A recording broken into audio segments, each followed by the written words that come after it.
Hey everyone, today I want to talk a little bit about the state of Dungeons & Dragons virtual tabletops, and I'm sure that you can figure out why I want to talk about that is because of the news of late of what's going on with Project Sigil and what the future of that might be. So that's what I want to kind of talk a little bit about today.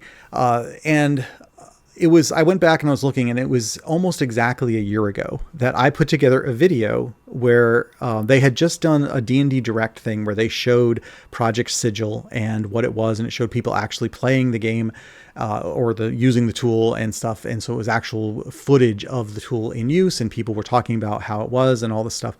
And after looking at that, I put together a video and where I gave my thoughts on what I saw. In particular, I mean, the title of the video is why I think it's going to fail.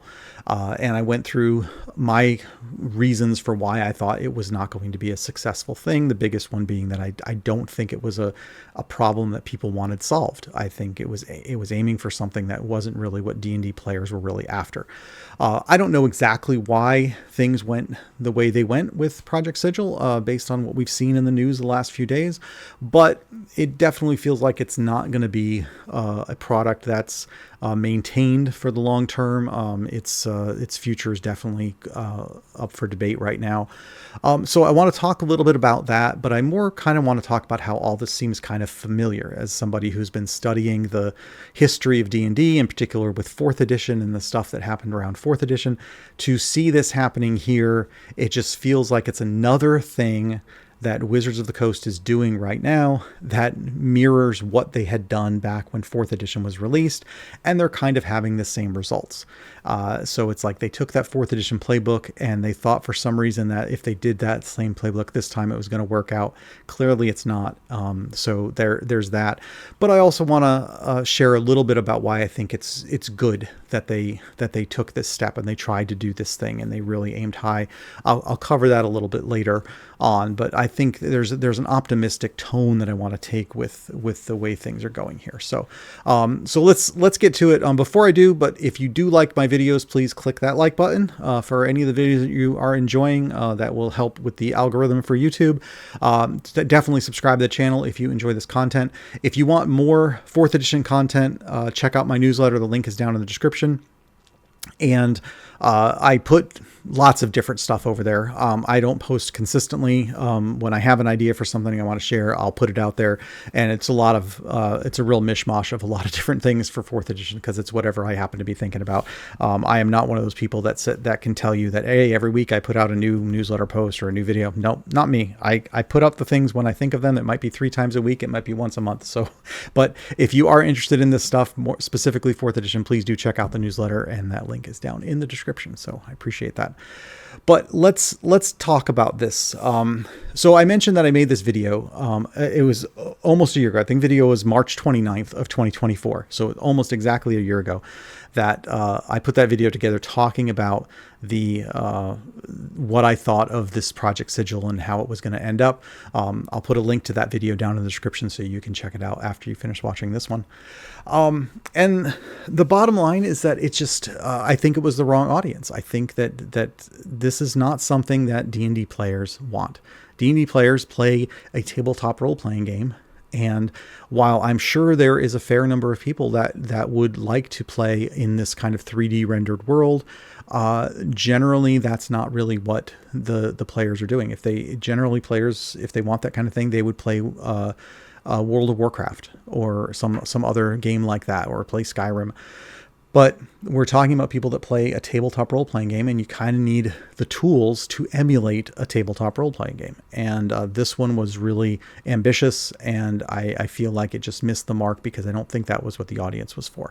So that's the gist of what my thoughts were a year ago and what my thoughts are right now. So don't let that stop you from watching that old video, though. I could use the views. But let's talk a little bit about why this seems so familiar. And so if for those that are familiar with the history of D&D and the 4th edition and how things transpired, back in 2007, they announced that 4th edition was on its way. And they had a presentation that they gave, and they talked about some of the stuff that they were doing, why they were trying to do it, and what some of their guiding principles were. And as part of that discussion, they shared a video of, their virtual tabletop and their ideas for what that virtual tabletop was going to be. And it was really ambitious, and especially ambitious for 2007, 2008, because the computers back then, the internet back then is not what it was now. The broadband back then was measured in single digit megabits per second. Now we're talking about gigabit internet and stuff. You didn't have that back then. Computer processing was not as good as it was back then. But let me pull it up. There was a portion of this video where it showed a little kind of demo rendering of what this was going to be. And so let me go ahead and put it on here. I'm just going to talk while it's playing. There's no audio to it. So this is just kind of while they were doing this presentation of what this is going to be. And you'll see that it's it starts out as a 2D map, which is what you might expect, but then it actually was going to be 3D, and you could rotate around it. There's little figures, the digital figures that you could put on here, not just two-dimensional tokens, but actual figures. There was lighting effects that you could have. I believe there were some special effects that you could do as well when you cast spells. I'm not really sure about that. You could draw on the screen. You could add, you draw these maps basically using dungeon tiles, and you put them together. There's a digital dice roller that was all 3D. So this was, a really ambitious thing. And again, this is 2008 time frame, and this is asking a lot of technology at the time. And I know from my experience working on D&D Insider, or using D&D Insider, I didn't develop it, but it ran in a browser, and it used Java, it used JavaScript. I think it might have used whatever, the Adobe Flash or whatever. And it was clunky. You clicked on buttons and it take a while for them to register, and it was just kind of slow to get the data back and forth. And so you're asking for that kind of technology to work with a system like this. That's a lot. But they were trying. They were wanting to do something pretty special. But it didn't really work out, because for a lot of reasons. One of the biggest ones probably because it wasn't ready when 4th edition came out. They announced it when 4th edition was announced, but it was into 2009 before we started seeing that it was going to change a little bit, that they started walking back kind of their expectations of what it was going to be. And because by then, I think they were far enough into 4th edition. 4th edition had been out for over a year by that point. And it was wait, 4th edition's not selling quite the way we wanted it to. And we've been sinking a lot of money into this project to do this thing, and it's just not really going to work out. It doesn't look like it's doing the things that we want it to do. I don't want to sink any more money into it. So let's dial it down. Let's do something a little different. And so that's basically where this starts to go, is you start pulling the money away, you lower your expectations. And instead of getting this 3D rendered world with all these bells and whistles, instead we get this other thing. And I'll flip over to, there's just some screenshots that I grabbed off the internet of what we were going to get instead. So they dial it back, and instead of getting this 3D rendered tool, now we get more what you might expect to see from Roll20, Fantasy Grounds, Foundry, any other tabletop out there today. A 2D rendered map with tokens, with a chat system, a dice roller, initiative tracker, those sorts of things. Obviously, it's got the D&D artwork and things in it, but clearly not the same as this 3D rendered thing that they were working on. So they clearly dialed it down. But even that never really came to fruition, because by the time this was even going to be ready, now we were into the 2010, 2011 timeframe. This, I think, made it into beta testing. But by then they were already saying, we're going to move on from 4th edition. We're going to do something else. And so this one, I don't think it ever really was released as a thing.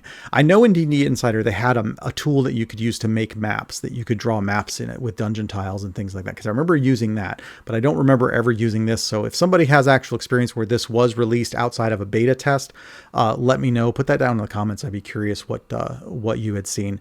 But that was pretty much the end of it, because as 4th edition sales were not doing what they wanted, they stopped putting money into it. And when they decided to move to something new, there was certainly no reason for them to keep investing in this sort of thing. So they just said, nope, we're done. And it never really made it. And so we had a virtual tabletop that never happened. So what happens then? at that point, they made their attempt. They really aimed high for something. They were trying to do something special in the same way that they were doing something special with fourth edition, and it didn't work.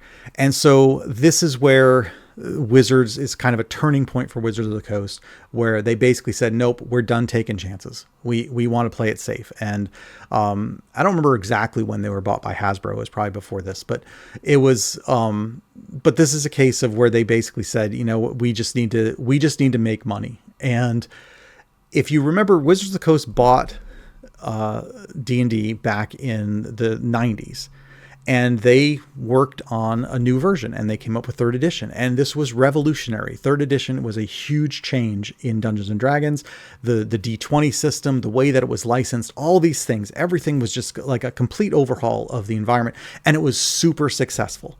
And they tried something really special, and it worked, and people loved it, and it was great. And, it wasn't perfect, but there's, certainly issues, but it was just great. And so Wizards of the Coast was just like, wow, awesome, cool. And, and then when fourth edition, they decided to work on fourth edition, they said, you know what, we're going to take all the lessons we learned from third edition. If you look through the Wizards Presents books, you'll see some of the driving factors for fourth edition. And they basically said, we want to try to learn all the lessons from third edition, and we're going to do it again. We're going to make something even more revolutionary. And we're going to put together this other system that tries to address those concerns and make something really special. And that was fourth edition. And, and in some of our minds, those of us that love fourth edition, they did it. They really made something spectacular. And as part of that, they were going to do this virtual tabletop, which would have been great with fourth edition based on the rules of fourth edition. But unfortunately, fourth edition didn't sell very well. And so they got gun shy. They instead of trying to fix it, they went back and said, nope, third edition was really good. Let's go back to that. And they couldn't just go back to third edition. They had to make something new. So they make fifth edition, which is basically a revamped version of third edition. And you take it and you take third edition, you simplify it, you add some things, you add the advantage, disadvantage thing. So you make some tweaks, but it's basically third edition that now has been maybe opened up and a little more approachable by simplifying some stuff. And it's great. I have nothing against fifth edition. I think it's a great game. And I love that it is approachable by so many people, and it's easy to pick up. And those are great things. But it's a sign of how Wizards of the Coast stopped taking those chances. They didn't want to do anything that was going to break their revenue stream. And that was brought even more home when they started working on this one D&D, the next version of D&D, where it was like, okay, we're not only going to not take any chances, we're basically going to not even commit to making a new release. We're going to say it's a new edition, but it's not going to really be a new edition. So that way we don't want to ruffle any feathers or make any waves here. So, but in the meantime, while as all this is happening, so they back off and they basically make a new revised version of third edition and call it fifth edition. They also say, we're not doing digital tools. So during this time, we're like, we're just going to license this, and D&D Beyond comes out. And so a company licenses the stuff and they do the digital tools instead of Wizards of the Coast doing it. And then you have the independent people like Roll20 and Fantasy Grounds and Foundry, they start evolving and these new ones show up. They're third parties that are going to make the virtual tabletops. And, Wizards of the Coast seems fine with that. Great. We'll license our stuff to you. You guys handle all that thing. We tried investing in it. It didn't work out for us. So you guys do it and it's great. And they're happy with that, it seems, for a while. But then new management changes at the top. People want to make more money. The whole, D&D is under monetized and all that. Now it's time to make more money from it. And the problem is that they want to make more money, but they don't want to take any chances. And so from the game perspective, now we're in like 2022 and they're saying, oh, it's the 50th anniversary of D&D. And, but we don't want to rock the boat. People love fifth edition. It's so great. People are wonderful. So we're just going to make it, we'll call it a kind of like a new edition, but not really a new edition. We'll just give it the year. And it just kind of creates this confusion. People are like, well, if it's not a new edition, then why should I be excited about it? And that's kind of ultimately why I think that, from what I've heard anyway, that the sales of 2024 are not what they really wanted them to be. Because I think that they themselves shot themselves in the foot by not making it clear what they were actually doing. If you made it a new edition, if you called it sixth edition, you probably would have had people all over it and they would have been interested in it. You at least would have sold a bunch right away. But now, because people were just kind of confused, I think it's just kind of, it's there, it's fine, and people are, some people are buying it, but it's not like revolutionary, because you didn't really make it revolutionary. You intentionally played it safe. The one thing where they did try to take a chance is this virtual tabletop. And so circling back to that, they once again said, you know what, we bought D&D Beyond. And so now we own those digital tools. We didn't have to develop them ourselves. We bought it. Somebody else did the hard work. Now we have it and we'll just maintain it. But let's go ahead and build that virtual tabletop. Instead of buying Roll20 or something like that, we're going to, again, try to build our own, because you had so much success with it before. But they set this high bar, and they do this launch, and they say, hey, we're going to create this 3D world, and it's going to do this whole thing. And it's like playing out the same exact script, and you put this thing together. And as with 4th edition, you announce these things and then you release the game, and the game doesn't really perform to the level that you really wanted it to. And you have to start saying, well, we don't want to keep sinking money into something if it's not really very popular. So as with 4th edition, when you just kind of scrap the whole virtual tabletop, here we have Project Sigil. And it's like, it's not really, people aren't really, feeling it with this. We need to kind of cut our losses. So let's go ahead and we'll reduce the staff. We'll put it in maintenance mode. It's still there. Didn't go quite the same way as 4th edition, because it is still there. But it's clearly not what they were wanting it to be. And it remains to be seen how long it sticks around. Does it stay, and eventually maybe it becomes popular, or does it just kind of fade away, or what? And it's a shame. Obviously this group of people, they really worked hard on this thing. And I think that, the people that are putting these things together are putting together some really good things. They have the best intentions to create something special. But because of the circumstances, it just doesn't seem to be working out. And I still feel like what they were aiming for is not really aligned with what the D&D community is after. I think they would have been better probably to buy Roll20, or to come up with their own kind of more 2D focused one that they could have done, but they aimed really high. So, that's kind of, where things come from. It's just the really interesting thing for me is that it's like, once again, the 4th edition playbook seems to be playing out exactly the same here. They took the same thing, going back to the licensing. 3rd edition had an open game license. 4th edition comes out and they try to lock down that license, or they did lock down that license, and people were not happy. And it's a contributing factor to why 4th edition didn't do so well. And then 4th edition is released and people are not too crazy about it. And so it doesn't sell quite like they want. And then they have the virtual tabletop that doesn't, that they just kind of have to let go for a variety of reasons, but the virtual tabletop just never really comes to fruition. And now here we are with this new version of D&D. They try to change from the open game license that we had for 5th edition and try to lock it down into something else. And the community just explodes and says, no, that's not going to fly for us. They try to recover, but people still have a bad taste in their mouth. The 2024 comes out, and I have no issues with 2024. I think it's perfectly fine. I think I like some of the things that they did, but I think because of the way they approached it, people are just kind of okay, and it's likely not selling to what they expected, because they went out of their way to say it's not a new edition, and so people aren't buying it as though it's a new edition. But they were expecting people to still show up and buy it as though it was something brand new, but then at the same time advertising it as not. So whatever, they shot themselves in the foot there. And then there's a virtual tabletop that seems to be following the same trend of we tried, we aimed for something, it's not working out. So here it is. We didn't make a big fuss over releasing it. It's just there. Enjoy. I hope you like it, but we're not really going to do much more with it. It seems to is where they're going to go. But let me circle back to the thing I said early on.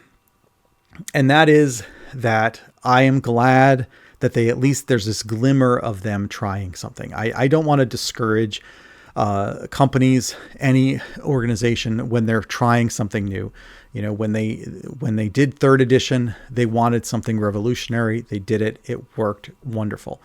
They tried 4th edition and they did it. And in my mind, it worked. In a lot of other people's mind, it worked, but in some people's, it didn't. But they tried, they did something. They wanted to revolutionize. They wanted to make it something special. They didn't want to just iterate and a money grab that people seems to claim that things are a money grab. A money grab would be when you try to publish something as something new and it's not. and it's just the same thing, but you put a different cover on it, and you're basically buying the same content again. That's a money grab. Fourth edition was not a money grab. Third edition was not a money grab. These are revolutionary things that they put together to do something new. Fifth edition is not a money grab. This is they were trying to address a concern that their sales were falling, but they were putting a product out there that they felt was a better product, and trying to keep things going by developing something that would be special. And these virtual tabletops are the same way. They wanted to do something special with it. It wasn't just going to be, hey, we could just copy Roll20 and make our own version of that, but we want it to be different. We want it to be something that stands out and is unique and is not just like everybody else out there. Project Sigil was not going to be just like every other product that you can find out there. It was going to be something special. And I appreciate the fact that they did that they tried to make something that was going to be special. It was maybe a little misguided, but I wish they would take that same passion and apply it to the game itself, and say, we should have made a 6th edition that was actually a revolutionary change to the game, that we could have tried to do something special with it. Unfortunately, they played it safe, and they did. You could argue that maybe that is more like a money grab, because 2024 is more similar to 5th edition than it is to anything else. So, and it's even, by their definition, it's compatible with 5th edition. So it's, they're repackaging with some enhancements the same game. I wish they had taken it and tried to make the game something more revolutionary, but they did not. But with Project Sigil, they tried. With the 4th edition digital game table, they tried. Or virtual game table. They tried to do something special with it. And I appreciate those efforts. I wish we would see more of that. I think if we saw more of that passion to try to do something special with it, you would have more people that would be on board with them, instead of having these things where it seems like you're just doing things for the money. And if you can't follow the money, then you stop doing it. I just wish we would see more of that passionate attempt to make something really special out of stuff. So anyway, that is my thoughts. I think it's playing out kind of how I expected, mostly because the audience is different. We'll see where it goes. I'm curious if it hangs around and maybe starts to grow an audience, or if it just kind of fizzles, and in 6 months or so, we suddenly find that the link to Project Sigil just isn't there anymore. And suddenly those things are not there, or we see that, hey, look, like Wizards of the Coast is going to buy Roll20 or something. I'm sure people will just, cringe at the thought of that. People that love Roll20 will be like, no, don't buy it. So anyway, but that's my thoughts on that. I think it's a history repeating itself a little bit. It's definitely playing out. It seems the same way, but I do appreciate when they make a good effort, an honest effort to do something special. Even when it doesn't work out, I think it's worth making the attempt. So that's where we are. Please remember, if you enjoy this and the other videos, please like the video, subscribe to the channel, check out the description, the newsletter in the description for the newsletter to subscribe to that as well if you want more content. I also have the link to the other video from a year ago where I did my predictions. You can check that out if you're interested as well. Until next time, take care.